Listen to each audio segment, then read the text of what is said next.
सकता है नंबर कभी आएगा। 4-5 साल के बाद बिहार आया हूँ।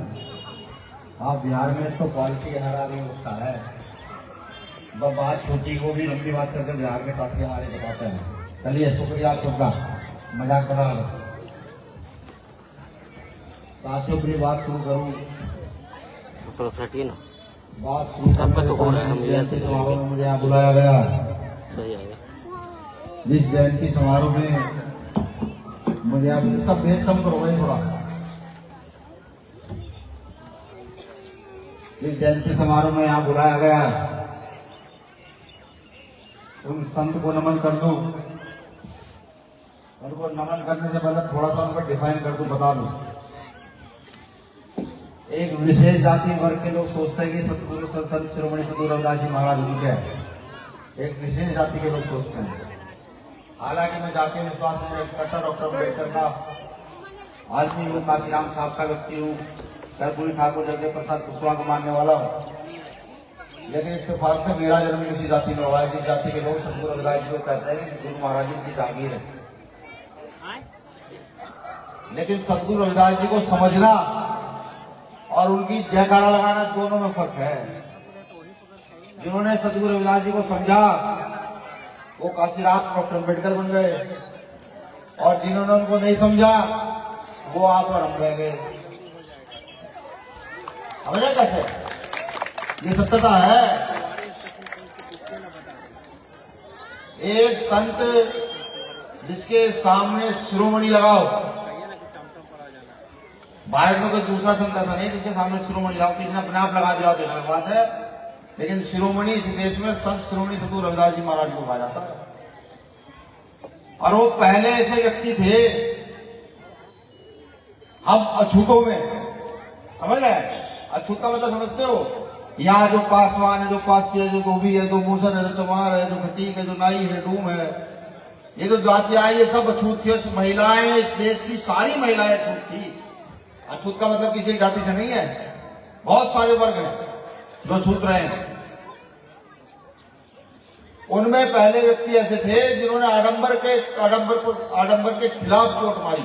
अब से 550-600 साल पहले नकार दिया सबको, पंडे पांडवों को नकार दिया, देवी देवताओं को नकार दिया, और खुला कहा कि क्यों जाऊं मैं मथुरावासी काशी, क्यों करूं मैं वृंदावनवास। मैं नहीं कह रहा, गुरु रविदास जी कह रहे हैं कि क्यों जाऊं मैं मथुरा काशी, क्यों करूं मैं वृंदावनवास। ईश्वर मेरे मुझ में है, मैं क्यों करूं उसको इधर उधर तलाश। सतगुरु रविदास जी महाराज ये कह रहे हैं कि मैं किसी भी तीर्थ स्थान पर क्यों जाऊं, क्या मतलब है मेरा जाने का, जब भगवान मेरे अंदर ही है। मैं अच्छे काम करूंगा तो लोग मुझे अच्छा कहेंगे, मैं बुरे काम करूंगा तो लोग मुझे बुरा कहेंगे, तो मैं क्यों इधर उधर भागता फिरूं। अब आप सोचो क्या आप उनका काम कर रहे हो? कर रहे हो काम उनका? नहीं कर रहे हो, गलत झूठ बोलते हैं। गुरु रविदास जी ने बात और कही कि ब्राह्मण ना पूज्य जो हो हीन। इसका मतलब किसी जाति से नहीं है, गौर से समझिएगा। मैं ये तो कहता हूं, गुरु रविदास जी को सिर्फ उनकी संत शिरोमणि गुरु रविदास महाराज की जय कहना तो बहुत आसान है, लेकिन इतना उनको समझना ये बहुत बड़ा काम है, छोटा मोटा काम नहीं है। गुरु रविदास जी कहते हैं ब्राह्मण न पूजियो जो हो गुणहीन, चरण पूज्य चढ़ाल के जो हो गुण प्रवीण। कि ऐसे व्यक्ति को नहीं पूछना चाहिए जाति में श्रेष्ठ हो, जो अपने आप को श्रेष्ठ मानता हो ऐसे व्यक्ति के पैर कभी ना पड़ो, कभी उसके सामने ना झुको। जो व्यक्ति जाति में श्रेष्ठ हो या ना हो, उसके पास ज्ञान हो, ऐसे व्यक्ति के सामने झुको भी, उसके चरण भी स्पर्श करो। ये गुरु रविदास जी का, मैं नहीं कहा। बताओ हमने माना क्या? हमारे गांव की गली में कोई भी आ जाए, लाल भगवा कपड़े पहन के, लंबा तिलक लगाए, लंबा छोटा रखे, और उसने जहां लग निरंजन कहा तो हमारे घर की महिलाएं आटा, दाल, नमक, हल्दी, मिर्च, प्याज और पैसे लेकर आती है। लोग बाबा जी इस बच्चे के आशीर्वाद दे जाओ, कुछ आशीर्वाद मिल जाएगा। ऐसा ही है ना? करते नहीं करते हो? क्या आशीर्वाद मिलता है? देखो, अगर आपको आशीर्वाद मिल सकता है तो एक जगह से मिल सकता है। आप अपने माता पिता की सेवा करो और अपने सास ससुर की सेवा करो, बुजुर्गों की सेवा करो, वहां से तो आशीर्वाद मिल सकता है। ठीक, वरना कहीं से आपको कोई आशीर्वाद नहीं मिल सकता, क्योंकि आप वही लोग हो जिन्होंने इस देश में 5000 साल गुलामी ले ली है। गुलामी का मतलब मैं आपको बताता हूँ क्या, बेटियों के बलात्कार, हत्याएं, लूटपाट, जमीन छीनना, चलने ना देना, पानी ना पीना, शिक्षा ग्रहण ना करने देना, ये सब गुलामी के अंदर आता। 5000 साल कहा इन लोगों ने, समझे? तो गुरु रविदास जी को समझना और उनके सामने सिर्फ मोमबत्ती जलाना, दीपक जलाना, घी जलाना, दोनों डिफरेंट चीजें, अलग चीजें हैं। सत्संग होता तो मैं इसमें बड़ा प्रवचन दे सकता था, लेकिन मैं दूंगा नहीं, क्योंकि मुझे अपनी जो महत्वपूर्ण बात है वो रखनी है। तो मैं सदगुरु रविदास जी महाराज जी के चरणों में भी नमन वंदन करता हूँ। बहुजन समाज में जन्मे सभी संतों गुरुओं का आदर करता हूँ, नमन वंदन करता हूँ। तथागत बुद्ध, संत शिरोमणि सदगुरु रविदास जी महाराज, भगवान वाल्मीकि, संत कबीर, गुरु नानक देव, गुरु घासी, या वो तमाम संत जिन्होंने भारत की सरजमी पर पैदा होकर के भारत के अछूतों के लिए एक बड़ा काम किया, भारत की महिलाओं के लिए एक बड़ा काम किया, उन सबके चरणों में नमन वंदन करता हूं। अब मैं नमन वंदन करता हूं उन महामानवों को जिन्होंने 21वीं सदी में जन्म लेकर के इस देश की व्यवस्था को चुनौती देने का काम किया, इस देश के सामंतों को ललकारने का काम किया, उन सबको भी नमन वंदन करता हूं, जिसमें कर्पूरी ठाकुर साहब, बाबू जगदेव प्रसाद कुशवाहा, महात्मा ज्योतिबा फूले, माता सावित्रीबाई फूले, छत्रपति साहूजी महाराज, माता रमाबाई अम्बेडकर, डॉक्टर बाबा साहब अम्बेडकर, मान्यवर काशीराम साहब, मान्यवर रामविलास पासवान साहब, मान्यवर शरद यादव साहब, ये भी महामानव रहे। इन्होंने भी अपने समय पर इस आडंबर को चोट दी और कौम के विषय में सोचने का काम किया। मैं नमन वंदन करता हूं बाबा चौहरमल को भी, कि जिनकी वजह से आज भी कहीं ना कहीं हमारे वजूद में ताकत बढ़ती है, आज उनकी वजह से कहीं ना कहीं आज भी हमें गर्व महसूस होता है। मैं नमन करता हूं उन चमार रेजिमेंट के सूरवीरों को, कि जब देश की बात आई तो उन्होंने अंग्रेजों का साथ देने के बजाय इस देश के लोगों का साथ दिया और अपने हथियार आजाद हिंद फौज के साथ मिलाकर के खड़े कर दिए। मैं नमन करता हूं एक उस विशेष जाति वर्ग के लोगों को भी जिन्होंने भारत में सदा अपमान सहा, आज भी जिसका उत्थान शायद नहीं हो पा रहा है। हमें लगता है कहीं ना कहीं हम जो अम्बेडकरवादी लोग हैं उनके प्रयास में कहीं ना कहीं थोड़ी बहुत कमी है। जिनके एक महापुरुष का नाम जब लिया जाए तो जिद क्या होती है, जिन्होंने ये बताया, माउंटेन मैन जिन्हें कहते हैं, मैं उनको भी नमन वंदन करता हूं।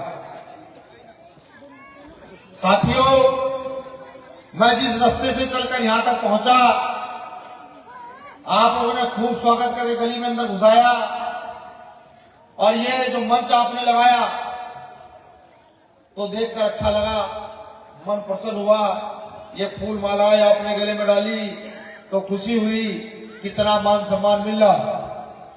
हालांकि अभी हम इस मान सम्मान के काबिल है नहीं, बिल्कुल नहीं है, इसलिए कि मैंने अपनी आंखों से होते बलात्कार आज भी देखे हैं। मेरे बखूबी याद है, एक दिन रात को चंद्रशेखर भाई का 2 बजे फोन आया, आपके पड़ोस के जिले में एक समाज की बेटी को कुछ लोग उठाकर ले गए। जब उसकी मां उसको लेने गई तो उन सामंतियों ने यह कहा कि 2 दिन के बाद देंगे, 3 दिन के बाद देने गई तो 6 दिन के बाद उस बेटी की लाश मिली। उस बेटी के साथ 6 दिन क्या क्या हुआ होगा। इसलिए मैंने कहा ना कि अभी हम सम्मान कराने लायक नहीं, हम गले में माला डलवाने लायक नहीं। 2 बजे खबर है, 5 बजे तक आंखों में आंसू रहे। रात को 4 बजे फोन किया कि क्या है, इसका मुकदमा दर्ज हुआ नहीं हुआ है। राजनीतिक ताकतवर लोग थे, जेल चले गए ना वो। जेल तो चले गए, लेकिन अंदर अंदर पीड़ा होती है कि हम कैसे लोग हैं जिनके पुरखों ने यहां सूरवीरता का लोहा बनवा दिया हो, जिनके बाप दादाओं ने यह बता दिया हो कि हम जिस काम पर निकलेंगे उस काम को केक बिना लौटेंगे नहीं। यार हमारे खून में इतना मिलावट, इतना पानी कहां से आ गया कि जो खोलने के लिए तैयार नहीं है, जो लड़ने के लिए तैयार नहीं है, जो निरंतर अपमान तो सह सकता है लेकिन सम्मान की जब बात आए तो भाग जाता है। आज भी आपके प्रदेश में घटना घटित हुई, 200 मूसर परिवारों को बेघर किया गया है। आज यहां मुख्यमंत्री आए हुए थे आपके जिले के अंदर राजधानी में, 2 मूसर समाज के परिवारों को उजाड़ कर उनकी बस्तियों को, तब जाकर यहां टेंट की व्यवस्था की गई है माननीय मुख्यमंत्री जी के लिए। कैसे लोग यार, हम अपने घर को लड़ता देख रहे हैं, हम परिवार को लड़ता देख रहे हैं, हम सोचते तक के लिए तैयार नहीं है। किस देश की सबसे ताकतवर शक्तिशाली कौम, इस देश के हर वो काम करने वाली जिसको कोई नहीं कर सकता, लैट्रिन के गटर में हम घुसते हैं, साफ सफाई हम करते हैं, खेती किसानी हम करते हैं, इतनी ताकतवर कौम इतना बड़ा मान होते हुए देखती रहती है। कैसे लोग हैं यार। गुरु रविदास जी ने एक बात और कही कि चाहूं ऐसा राज में मिले सबन को अन्न, छोट बड़े सब संग पसर आगास रहे पसंद। ये गुरु रविदास जी ने कहा था। किसे कहा था? उनको थोड़े ही कहा होगा जिन्होंने यहां हजारों लाखों साल शोषण किया। उनको कहा होगा जो उनके अनुयायी थे, उनके वंश के लोग थे, उनके आइडियोलॉजी के लोग थे, जो बराबर में विश्वास रखने वाले लोग थे, उनको कहा होगा। जितने लोग यहाँ बैठे, एक आदमी हाथ उठाकर तो बताओ इस दोहे पर किसी ने काम करने का काम किया। बाबा साहब अम्बेडकर के बाद, काशीराम साहब के बाद, जगदेव प्रसाद कुशवाहा के बाद, रामस्वरूप वर्मा के बाद, रामविलास पासवान के बाद, बताओ किसने दोहे पर काम करने का काम किया? नहीं किया। पुरखों ने एक बात और कही थी कि जिसकी जितनी संख्या वाली उसकी जितनी हिस्सेदारी। मेरे शब्द चुभने वाले जरूर होंगे, लेकिन इन्हें समझने का प्रयास कीजिएगा। आज समझ जाओगे तो जो नस्ल मेरे सामने बैठी है ये शायद तुम्हारे लिए माला लेकर तैयार हो। अगर आज ना समझे तो ये नस्ल तुम्हारे लिए जूतों की माला तैयार रखे। बात ध्यान रखना कि जब तुम्हारे बाप दादा तुम्हारे लिए लड़े, तुम्हारे एक बाप ने तुम्हें पानी पीने का अधिकार दिया, तुम्हारे एक बाप ने तुम्हें मंच पर खड़े होकर बोलने का अधिकार दिया, ये चिट्टे सफेद कपड़े पहनने का अधिकार दिया, तो तुमने हमारे लिए आगे नस्ल पूछ ली उनसे आने वाले समय में। हम अपना ताकत को खोए बैठे हैं, हम अपनी क्षमताओं को खोए बैठे हैं। बाबा साहब अम्बेडकर ने इस देश में लोकतंत्र दिया। किसके लिए दिया लोकतंत्र? उन अमीरों के लिए जिनके घर में रोटी कपड़े मकान की कोई दिक्कत नहीं है, जिनका कुत्ता भी 100, 200, 500 रुपए के साबुन से रहता है, या हम जैसे गरीबों के लिए कि सुबह से शाम तक मजदूरी नहीं करेंगे तो रोटी नहीं मिलेगी? किसके लिए दिया लोकतंत्र? हमारे लिए दिया। लेकिन हमने क्या किया? हमने उस लोकतंत्र को बेच डाला। हम सो गए, गहरी नींद में सो गए। आज मुख्यमंत्री आके महिलाओं से संवाद करते झूठी कर कहलवाते कि हमारे मकान बन गए, हम चुप है। इसलिए अपनी क्षमता को पहचानो, अपनी ताकत को जानो। इस देश में राजा वो बनेगा जिसके पास वोट की सबसे बड़ी ताकत होगी। और आज आबादी के हिसाब से अगर ले लिया जाए, इस देश में जो पूर्व में छूट रहे हैं वोटों की ताकत सबसे ज्यादा उनके पास है। अब आप ये सोच रहे होंगे ये जयंती का मसला, सामाजिक काम का मसला, एक व्यक्ति उधर से आया 1000 किलोमीटर से अपना समय खराब कर और यहाँ की राजनीति बातें करने लगा। नहीं, ये राजनीतिक बात नहीं, इसको समझो ये क्या है। क्या ये जानने की जरूरत है कि वोट है क्या, लोकतंत्र है क्या, क्यों डॉक्टर अम्बेडकर लोकतंत्र में वोट की व्यवस्था करके गए। वरना उस समय के लोग तो ये कहते थे कि जिन पर जमीन जायदाद होगी, जो पढ़े लिखे होंगे, जो बड़े अधिकारी कर्मचारी फैक्ट्री वाले होंगे, उनको वोट का अधिकार दिया जाएगा। बाबा साहब अम्बेडकर ने कहा नहीं, सबसे पहले यहाँ के भिखारियों को, यहाँ के मजदूरों को, यहाँ के किसानों को वोट का अधिकार दिया जाएगा। वोट जानते वोट क्या है? वोट 5 साल में एक बार देने की प्रक्रिया नहीं है, ना ही वोट चंद पैसों में बेचने की प्रक्रिया, इतने से मीट पर, इतनी सी दारू पर या किसी चीज पर बेचने की, मिठाई पर बेचने की प्रक्रिया नहीं। वोट आपके भविष्य का निर्माण करता है। जो आप लोग बैठे हैं ये रास्ते से चल कर पूरा रास्ता कच्चा है। ये मकान जो कच्चे देख रहे हैं ना आप, ये आपके कारण है कि मकानों पर प्लास्टर नहीं है, इसलिए आपने अपने वोट की कीमत नहीं समझी, सही लोगों को वोट नहीं दिया। इसलिए अगर बिहार के व्यक्तियों की प्रतिभक्ति आय बढ़ा दी जाए, ऐसे लोग यहाँ की सत्ता में बैठे हैं कि हर व्यक्ति की प्रतिभक्ति आय बढ़ाए, जब आपके घर की इनकम अच्छी होगी तो आपके मकानों में प्लास्टर होगा या नहीं होगा? बिल्कुल होगा। लेकिन नहीं, मैंने क्या कहा कि हम सोए हुए लोग हैं, हम जागना नहीं चाहते। ये वोट ही है जो आपके गली खरंजों का निर्माण कर सकता है। ये वोट ही है जो आपके गली खरंजों में, गांव में अच्छे नलके की व्यवस्था करा सकता है, अच्छे सड़क की व्यवस्था करा सकता है। ये आपका एक वोट, ये वोट एक ऐसी ताकत है कि जो अमीर के बच्चे को गरीब के बच्चे को एक जैसे स्कूल में पढ़ा सकता है। अगर मैं आप पूछना शुरू करूं ना कि बच्चे अपना इंग्लिश में इंट्रोडक्शन दें, तो 5 या 7 बच्चे निकलेंगे जो अपना इंग्लिश में इंट्रोडक्शन दे पाएंगे। समझे? ये जो पुलिस के लोग बैठे हैं यहाँ, अगर मैं इनके घर भी चला जाऊं तो उनका बच्चा भी ज्यादा से ज्यादा फीस, क्योंकि ये पुलिस में तनख्वाह मिलती होगी 20-50,000 रुपए, ये अपने बच्चे को ज्यादा 2,000 रुपए महीने के स्कूल में पढ़ा पाते होंगे, 50,000 रुपए महीने के स्कूल में पढ़ाने की इनकी भी इजाजत नहीं। ये बात मैं इसलिए कह रहा हूं कि जिस परिवारों से मैं आता हूं उन परिवारों की तो इतनी भी हिम्मत नहीं कि 500 रुपए फीस अपने बच्चे पढ़ाए। आज प्राइमरी स्कूलों में जाकर खिचड़ी खाने के लिए मिलती है, जानते हैं? हमारा बच्चा प्राइमरी स्कूल में जाएगा, खिचड़ी खाकर घर आएगा। या हमारी थोड़ी सी ज्यादा इनकम हो गई तो 200 रुपए महीना, 300 रुपए महीना, 400 रुपए महीना, 500 रुपए महीना या 1000 रुपए महीना के स्कूल में प्राइवेट में उसका दाखिला करा देंगे। ऐसा ही है ना, या कुछ और है? और एक तरफ, दूसरी तरफ बड़ी कॉन्वेंट व्यवस्था है, बड़ी, कि बच्चा पैदा हुआ सबसे पहले प्ले स्कूल में डाल दिया, उसने वहां चेयर पे क्या सीखा, उसने वहां गुल्लियों से चलना सीखा, और फिर वो स्कूल में गया पहली क्लास में, तो वहां आराम से 5वीं तक आते आते बहुत अच्छी इंग्लिश बोलने लगा। पता लगा कि 5वीं तक आते आते बहुत अच्छा डांस भी करने लगा। टीवी में देखे होंगे डांस के शो, छोटे छोटे बच्चे डांस करते हैं। फिर आपने देखे होंगे छोटे छोटे बच्चे गाना भी बहुत अच्छा गा रहे हैं, खेल में भी तैरना भी सीख रहे हैं, क्रिकेट भी सीख रहे हैं, कबड्डी भी सीख रहे हैं। और हमारे बच्चे स्कूल में जा रहे, खिचड़ी खाने वापस आ रहे हैं। कभी सोचा है कि आपके बच्चों का उन बच्चों का मुकाबला हो पाएगा? बताओ, हो पाएगा क्या?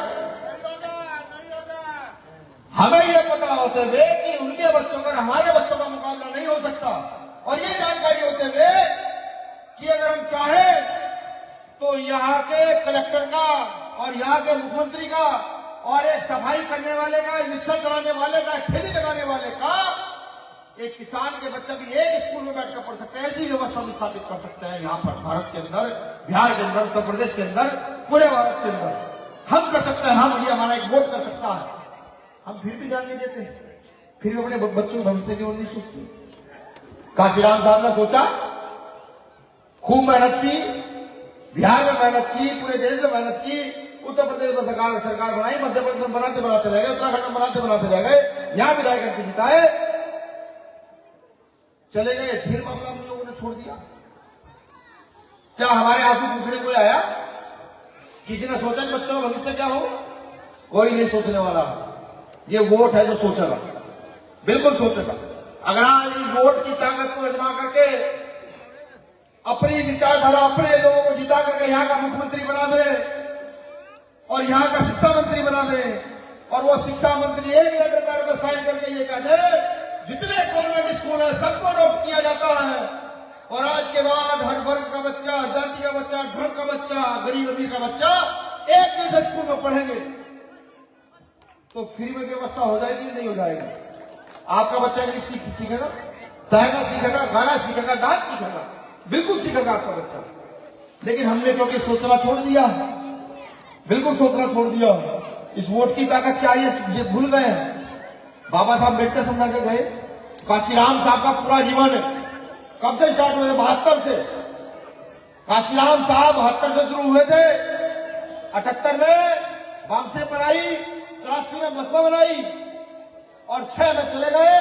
पूरा जीवन सिखाते हुए रहे हमें कि ये ताकत है, ये ताकत है, ये ताकत है। अरे जानवर सीख जाता, तोते को भी बोलना सिखाते हैं, टल्टर करना, तो वो भी टल्टर टल्टर करने लगता है। हम तो इंसान है, कैसे इंसान है हम? बड़ा सवाल ये है। हम बच्चों को भविष्य नहीं देखना चाहते। आज अगर बीमारी आ जाए, जैसे भी डेंगू आया था, माफी चाहूंगा, जैसे अभी कोरोना आया था। कोरोना तो सबने देखा होगा ना। जो अमीर लोग हैं, जिनकी सोर्स है, जिनकी ताकत है, उन्हें कोरोना हुआ तो 1 मिनट से पहले बेड मिला या नहीं मिला? और जो गरीब है वो अपने बच्चे को, अपने पिता को, अपने दादा को, अपनी माँ को, अपनी बहन को, पत्नी को गोद में उठाए फिर तरह की एडमिट हो जाए, शायद ये बच जाए। ऐसा हुआ या नहीं हुआ? गौर से बताओ। इसका कारण का कौन है? हम ही तो इसका कारण है, हम ही इसका कारण है। क्योंकि हमने इस वोट की ताकत को नहीं समझा। हम इस वोट की ताकत को समझ जाते तो ऐसा ना होगा। एक जैसे हॉस्पिटल होते, कोरोना होता यहाँ के कलेक्टर को तो एक बेड पर वो पड़ा होता, और कोरोना होता यहाँ के किसान को तो दूसरे बेड पर वो पड़ा होता, और कोरोना होता यहाँ के मजदूर को तो तीसरे बेड पर वो पड़ा होता। ये तीनों लोग एक बेड पर पड़े होते, तब जाकर के इस देश की समानता की बात कही जा सकती थी, वरना नहीं, बिल्कुल नहीं कही जा सकती। ये हो किससे लगता है? आपके वोट से, कि अपना वोट दो, अपनी विचारधारा के लोगों को स्थापित करो, और इस देश का, प्रदेश का चिकित्सा मंत्री अपना बना दो। जो कहो इस शर्त पर तुझे बना चुनकर भेज रहे हैं, ये काम तुझे करना होगा। हम लोगों ने किया नहीं किया। यही करना है, यही देश की व्यवस्था है, बिल्कुल व्यवस्था है। और अगर ये चाहते हो कि पहले छूत थे, दूसरे लोग लड़कियां उठा ले जाते थे, जमीनें छीन लिया करते थे, आज भी होगा? ये नहीं होगा। समझा दो, औकात में रहे वो लोग। जहां भीम आर्मी है, भीम आर्मी साहब ने डिफाइन की कि देखने से अगर ऐसा लगता है, लेकिन दूसरा पैटर्न में समझाता हूं भीम आर्मी क्या है। जहां अगर इंडियन आर्मी की बात करूं तो भारत की सीमाओं की सुरक्षा करती है, भारत के नागरिकों की सुरक्षा करती है। और भीम आर्मी है इस देश के हर उस व्यक्ति की जो गरीब है, वंचित है, शोषित है, वो किसी जात धर्म का व्यक्ति है जिसको लगता है उसका कोई नहीं है, उसकी सुरक्षा के लिए इस देश के अंदर भीम आर्मी है। ये अधिकार की बात मैं आपसे इसलिए कर रहा हूं कि आज जाग जाओगे तो कल समस्या का समाधान निकल जाएगा। आज नहीं जाओगे तो मुख्यमंत्री जी प्रवास पर निकले हुए। कौन से प्रवास पर निकले हुए हैं? प्रगति यात्रा। प्रगति यात्रा पर मुख्यमंत्री निकले हुए हैं। देखिए कितनी प्रगति मुझे दिख रही है आमने सामने। आपका रास्ता, ये जो रास्ता है ना, ये रास्ता जा रहा है। अगर ये मेन हाईवे होता तो इस रास्ते में पानी भरवा के और पूरे परिवारों के बर्तन डलवा के, ढेर बकरी बनवा के मुख्यमंत्री साहब को यहाँ से निकालते। ये देखिए, मैं बताता कि ये हम दलितों की व्यवस्था है, हम ऐसा जीवन व्यतीत करता है, उनको दिखाता हमारी प्रगति क्या है। तो मेरा बिहार के वासियों से कहना, अरे अपने पुरखों को देखो, अपने आंदोलन को समझो।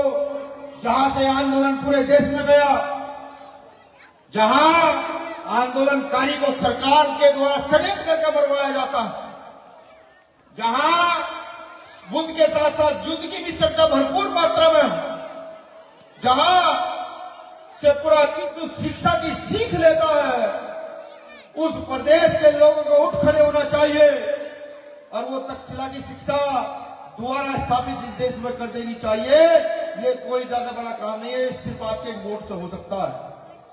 अब मेरा सवाल भी आपसे है,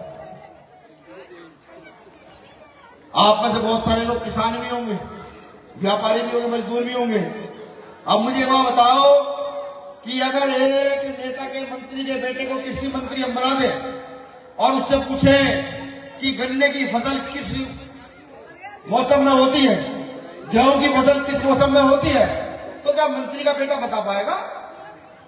बता देगा क्या? अगर एक किसान के बेटे को मंत्री बना दो फिर वो बताएगा ना कि गेहूं में ये कीड़ा आने आ गया है, इस खाद की जरूरत है, ये दवाई चाहिए। वहां की उर्वरक क्षमता कैसी है जमीन की, वो किसान का बेटा बता पाएगा, मंत्री का बेटा नहीं बता पाएगा। तो किसी मंत्री की बनना चाहिए? मंत्री के बेटे को, किसान के बेटे को? किसान के बेटे को मंत्री बनना चाहिए।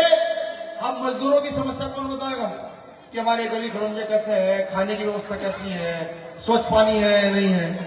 कोई मंत्री का बेटा बताएगा क्या, या कोई फैक्ट्री के मालिक का बेटा बताएगा? जब हमसे जुड़ी समस्याओं के लिए हम अपने जैसे व्यक्ति को, अपने बीच के व्यक्ति को जिता के आगे भेजेंगे, वही तो जाकर के विधानसभा संसद में कहेगा कि मेरे लोगों की ये समस्या, इस पर काम सरकार करेगी तो ठीक, वरना मैं सदन चलने नहीं दूंगा। इस पर जो बात नहीं होती है। मैं पिछले बहुत सारे नेताओं की बात देखी, डिबेट देखी। मैं अपने से पूर्व नेता यहां से चले गए हैं, उनको तो श्रद्धा सुमन अर्पित करता हूं सभी पार्टियों के, उनके विषय में कुछ नहीं करता। लेकिन आज के जो सीनियर नेता भी हैं, एक नेता की इतनी हैसियत नहीं, बिहार से लेकर पूरे देश के नेताओं को चुनौती है भीम आर्मी के राष्ट्रीय अध्यक्ष की, कि जो कहता जो राजनीति का धुरंधर है, वो कहे संसद और विधानसभा में बात उठाना शुरू करे, देश की चिकित्सा और शिक्षा एक जैसी कर देंगे। अगर उन्होंने कह दिया और उसके लिए धरने में बैठ गए तो सारे के सारे उनके पीछे लग जाना, जाकर के भाई नहीं अब यही होता, ठीक है। वरना मैं तो अपने नेता पर गर्व करता हूं। अकेला एमपी बिहार से भी लोगों ने यहाँ के 2-2 रुपए इकट्ठे करके वहां भेजे। उत्तर प्रदेश में मैंने चंद्रशेखर आजाद को जिताओ, उनको जिता करके भेजा, और हमारा नेता बात क्या कर रहा है, गरीबों की, मजदूरों की, किसानों की। भाई ये समस्या है, अभी गुरु रविदास जयंती की छुट्टी नहीं दे रहे थे, काबिल क्यों नहीं देते तुम? सारे त्योहारों को छुट्टी दोगे, हमें कौन सी फांसी चढ़नी है? सरकार को बैकफुट पे जाना पड़ा, समझ रहे हो? क्योंकि मजदूर किसान का दर्द जानता है, उन्हीं की औलाद है, उन्हीं की बात की जा रही है। तो मैं यही आपको समझा रहा हूं कि मन बना लो, मजबूती से झंडा डंडा पकड़ लो, और अगर ये लगता है कि नहीं भीम आर्मी के लोग कुछ कर सकते हैं, और भीम आर्मी किसी प्रदेश जाति का नाम नहीं, अगर चंद्रशेखर आजाद भीम आर्मी है तो यहाँ बैठा अमरज्योति पासवान भी भीम आर्मी है, यहाँ हमारी पार्टी का अध्यक्ष यादव भी भीम आर्मी है, यहाँ हमारी पार्टी का दूसरा अध्यक्ष जवाहर आजाद भी भीम आर्मी है। अब भीम आर्मी के लोग हर प्रदेश में निवास करते हैं, हमारा कोई निश्चित ठिया नहीं है। एक ठिया है, अगर हमें पकड़ना हो गई तो जहां न्याय अत्याचार होता हो वहां पहुंच जाओ, वहां भीम आर्मी इसके रूप में देखे, जिसके गले में ये होगा लड़ता हुआ दिखाई दे, वो भीम आर्मी का होगा। भीम आर्मी के नाम से पेट में तो सबके दर्द होता है कि ये कहां मजदूरों की औलाद, ये कहां मास्टर की औलाद, चंद्रशेखर मास्टर की औलाद में, ये कहां सिपाही की औलाद, पुलिस के सिपाही की औलाद। आज मुख्यमंत्री को चुनौती दे रहा है, प्रधानमंत्री को चुनौती दे रहा है, पेट में तो दर्द खूब होता है। लेकिन फिर हम उन्हें कहते हैं डॉक्टर बाबा साहब अम्बेडकर ने आर्टिकल 19 लिखा कॉन्स्टिट्यूशन में, और हमें अपनी बातों को रखने की आजादी दी है। कहा कि जब समस्या हो तो डंडे तो खा लेना, लेकिन जब तक जवान न कट जाए चीख कर बोलना, सरकार और षड्यंत्रकारियों के खिलाफ बोल रहे हैं, बिल्कुल बोल रहे हैं। अपने अधिकार पहचानो, अपने अधिकार पहचान जाओगे तो नस्लें सलूट करेंगी, सलाम करेंगी, फूल लेकर के आपके मरने के उपरांत आपकी फोटो पर फूल चढ़ाएंगे, जैसा डॉक्टर अम्बेडकर के फोटो के सामने चढ़ाते हैं। वरना भाई मरने के बाद तो 2 पीढ़ी बाद तो खुद के खून के लोग भूल जाते हैं कि परदादा का नाम क्या था। मैं पूछना शुरू करूं तो परदादा के नाम आदमी को पता नहीं होगा क्या था।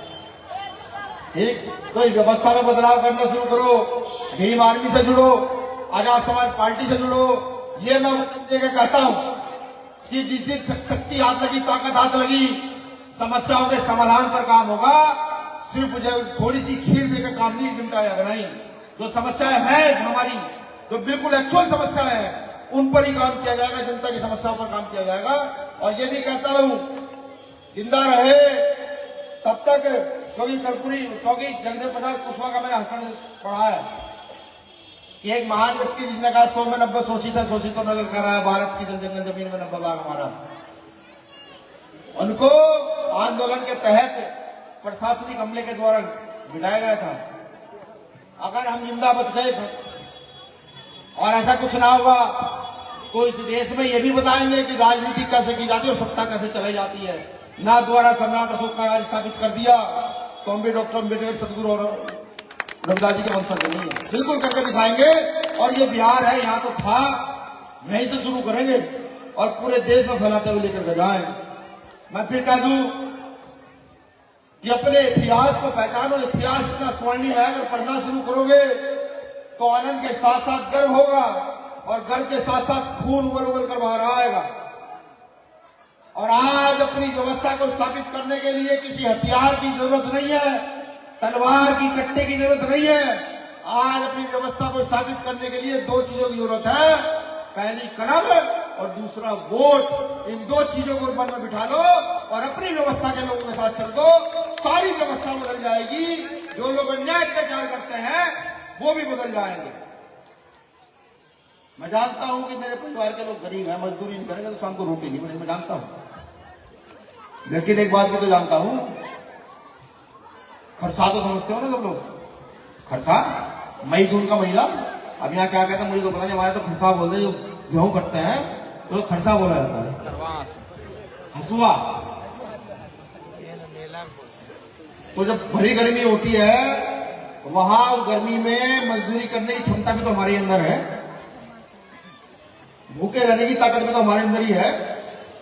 जो लोग वोट के खरीदार आपके पास आते हैं उनसे कहना भैया इस बार जाओ, इस बार तो मजदूरों की सरकार लाएंगे, किसानों की, दलितों की सरकार लाएंगे, पिछड़ों की सरकार लाएंगे। ये कह के एक बार भगाओ तो अपने घर। आप राजनीति का मतलब नहीं समझते, चलो राजनीति का मतलब समझाना शुरू करता हूं। सबसे छोटा चुनाव होता है मेंबर का, मेंबर ही होता है ना, वार्ड पार्षद का। उससे ऊपर का चुनाव होता है बीडीसी का, बीडीसी होता है ना। उससे ऊपर का चुनाव होता है किसका, प्रधान का। और उससे ऊपर का चुनाव होता है नहीं, प्रधान का भी होता है। उससे जिला पार्षद का चुनाव होता है। उससे ऊपर का चुनाव कौन सा होता है, उससे ऊपर का सांसद का, मेयर का, सांसद का। उससे ऊपर का मुख्यमंत्री, प्रधानमंत्री, राष्ट्रपति। देखो कितने चुनाव, एक गांव की व्यवस्था बताता हूँ आपको, इस मोहल्ले की व्यवस्था बताता हूँ। यहां से वार्ड पार्षद चुना गया होगा, चुना गया होगा ना, चेयरमैन भी चुना गया होगा, चुना गया होगा, विधायक भी चुना गया होगा, एक एमपी भी चुना गया होगा, फिर आपके क्षेत्र से मुख्यमंत्री भी चुना गया होगा, और इस क्षेत्र का हिस्सा प्रधानमंत्री में भी होगा। ये तो रहा है इलेक्ट्रिकल मामला जो वोट से होता है। और फिर उसके बाद बहुत सारी सोसाइटियां बनती हैं, बहुत सारी सोसाइटियां बनती है। अब पैसे का कलेक्शन शुरू करते हैं नीचे से ऊपर तक। वार्ड का जो पार्षद है उसको योजना के लिए पैसा आता नहीं आता है, आता है ना। जो चेयरमैन है उसके बाद पैसा आता नहीं आता है, जिला पंचायत अध्यक्ष चेयरमैन आता है, पैसा नहीं आता है। विधायक के पास पैसा आता है नहीं आता है आपके कार्य योजना के लिए। एमपी के पास भी पैसा आता है, मुख्यमंत्री फंड अलग होता है, SC/ST का फंड अलग होता है, एजुकेशन का फंड अलग होता है, प्रधानमंत्री का फंड अलग होता है, पता नहीं होता है। आप अगर इनकी कैलकुलेशन करना शुरू करो तो बैठकर गूगल पर निकालिएगा, इतनी लंबी मुझे भी गणित गुणा बढ़ा आपको पैर उठाना पड़ेगा। जब अगर आप इसी कैलकुलेशन करना शुरू करोगे ना, तो गली जहां से कहकर मैं आया हूं, इस गली के लिए आप कम से कम पाएंगे 100 करोड़ रुपए आए हुए होंगे, कम से कम 100 करोड़। कितने, 100 करोड़। ये आधा किलोमीटर का मामला है नहीं, 500 मीटर का। और फिर यहां चुनाव कब से हो रहे हैं, पैसा कब से हो रहा है, समझे कितना बड़ा षड्यंत्र है, समझ रहे हो। अब सोचे छोटी सी गली के लिए जिसे मुश्किल से मुश्किल 5 से 4 लाख रुपए का काम है, ज्यादा 10 लाख रुपए का काम है, और आप और हम जैसे लोग मजदूर लोग करने लगे तो 2-3 लाख में निपटा कहेंगे भाषा होगा। ठीक इस इतनी सी गली के लिए कैलकुलेशन किया जाए तो 100 करोड़ से ज्यादा पैसा है नीचे से ऊपर तक, नीचे से ऊपर तक। और क्योंकि यहाँ शेड्यूल कास्ट में लोग रहते हैं, स्पेशल कंपोनेंट प्लान होता है कॉन्स्टिट्यूशन के तहत। अब देखो यार हमारी गली भी बनी हुई नहीं है, 100 करोड़ रुपए में क्या हमारी इतनी हैसियत नहीं कि हमारी गली बन जाए, नहीं हमारी इतनी हैसियत बिल्कुल है, बिल्कुल है कि अगर आप में से कोई यहाँ विधायक होता, कोई मजबूत आदमी लड़ने वाला होता, ईमानदार आदमी होता, तो यहाँ जबरदस्त कंक्रीट की सड़क बनी होती यहाँ पर, ठीक। लेकिन क्योंकि देश करप्शन की आग में बड़ी तेजी के साथ बढ़ रहा है, तो बिहार है, यहाँ तो बड़ा पैमाने पर करप्शन बड़े पैमाने पर है। आप आवाज बताओ कैसे हो जाएगी। तो इसलिए समझो ये लोग आपके हिस्से का पैसा खा रहे हैं, आपके हिस्से की रोटी खा रहे हैं, और ये तभी रुक सकता है जब आप अपने बीच के लोगों को, अपने जैसे लोगों को जो तुम्हारे दर की बात कर सके, तुम्हारी समस्याओं पर बात कर सके, उनको उठाकर के यहाँ की विधानसभा और संसदों में नहीं भेजोगे, तब तक ये षड्यंत्र ऐसे ही चलता रहेगा, लगातार चलता रहेगा। शुक्रिया आप लोगों ने मुझे सुना, मेरे मुंह से कुछ शब्द कड़वे लगे क्योंकि पश्चिम उत्तर प्रदेश के लोग हैं, तू अबे तबे की भाषा को बहुत अच्छा मानते हैं।